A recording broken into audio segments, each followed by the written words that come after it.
walking into Parliament after the referendum result was slightly traumatic because people were very disturbed, very upset, and there weren't many people to blame, and I was walking around the corridors, so you can imagine what the atmosphere was like.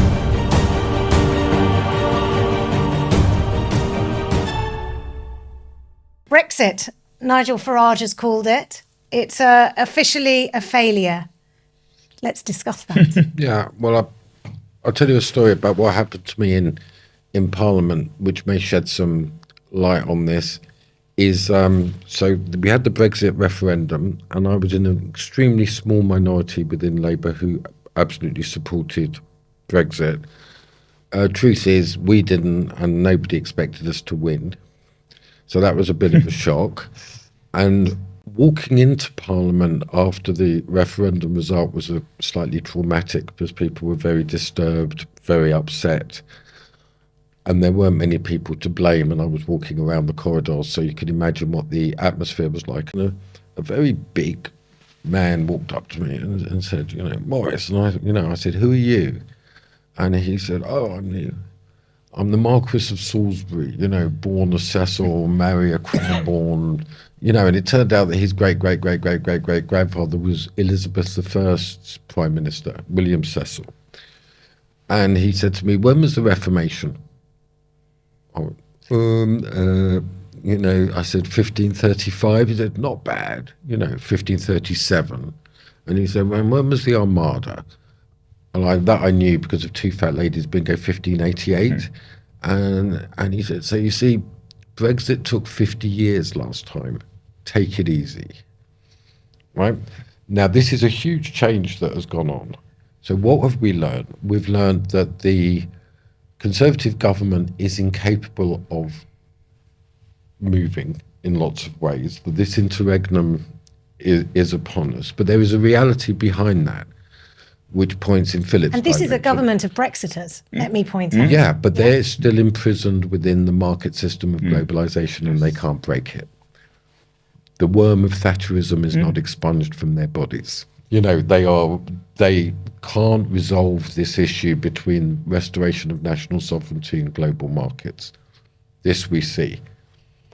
I have no faith that Labour also could do, but this is a reality that will work its way through the body politic. What I'm saying is that such a huge change towards national self-government means that the possibilities that Philip is talking about is now legal.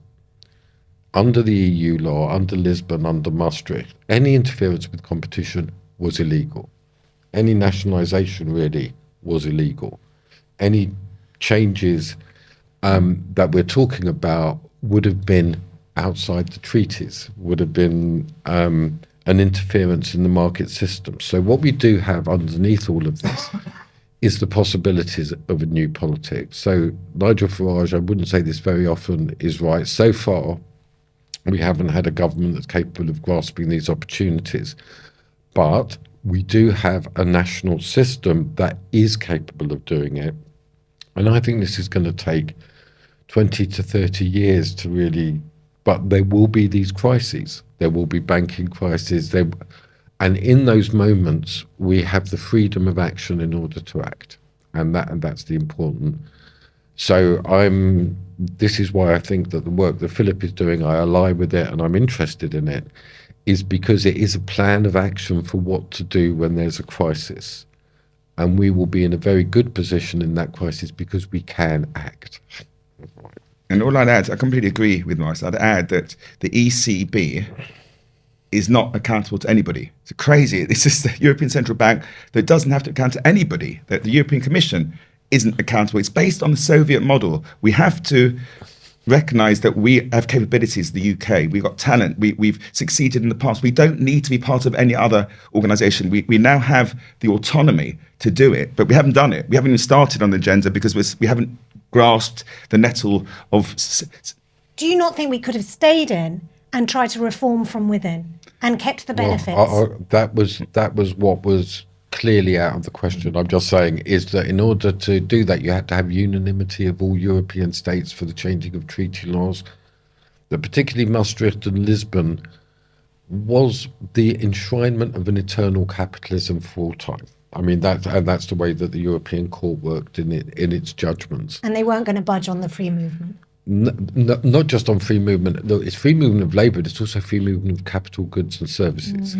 And that was even more important. Fundamentally, the answer to the world's problems is a confederation, with each country having its own autonomy, its own character, its own culture, and working with other as a confederation. The trouble with Europe, it's a federation, and therefore you lost your autonomy. It's a union, and you lose your autonomy. You can't achieve what you want to achieve. It's the lowest common denominator. So it has to be the right answer, but we just have to think it through carefully and actually start to use the opportunities. It's not a 5-minute job, but we have to think it through. We can't do what we'll be able to do now by redesigning the economy within the EU. We couldn't have done it. We wouldn't have got past ground zero. It would have been impossible. What's fundamental is we've got to think in covenantal rather than contractual time frames.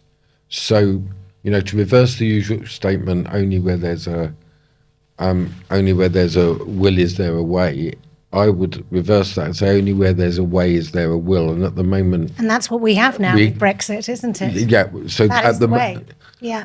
At the moment, there's no paradigm in place. That's the interregnum. But that opens the space for action, for making mistakes, for experimentation that I think will serve us well. So what next for the covenantal approach? So what we do next is we have to start to re-educate so people know what a covenant is, how banks actually work, and we actually create what we call in business an agile plan. We actually start it. We actually do this in a local, in Grimsby or an area, to see how we, don't take my word for it, let me show you how it works in reality. That's the way we do things. When you have complex problems in business, we no longer do what's called waterfall. Just pick one area or 2 or 3 areas, try it, and let people see it and understand it. And then we can build from that to make the real change. But don't say it's too complicated. It starts with what we call a minimum viable product, which would be one area with a new set of banking regulations, a new set of regulations, and you'll see.